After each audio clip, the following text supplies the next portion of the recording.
Forminsa som una empresa d'estampació metàl·lica que en els anys hem anat ampliant el rang de possibilitats i de capacitats que teníem dins de tot el que és la transformació del metall, i bàsicament treballem per dos sectors. Un és el sector elèctric, que és el tradicional de l'empresa, i els darrers anys hem anat evolucionant cap a la part del sector de l'automoció, però sempre relacionat amb la part elèctrica i electrònica del vehicle.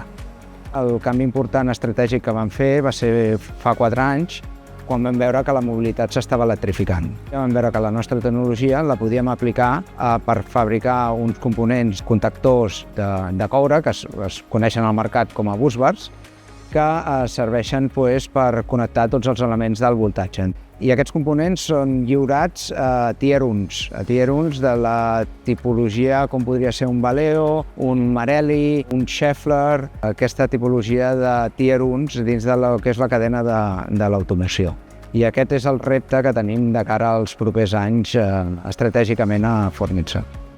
Gràcies al finançament d'Avançsa hem pogut reformar les antigues instal·lacions de la multinacional Daico, adaptar-les a les necessitats actuals de la indústria i per afrontar el repte estratègic dels connectors tipus busbar.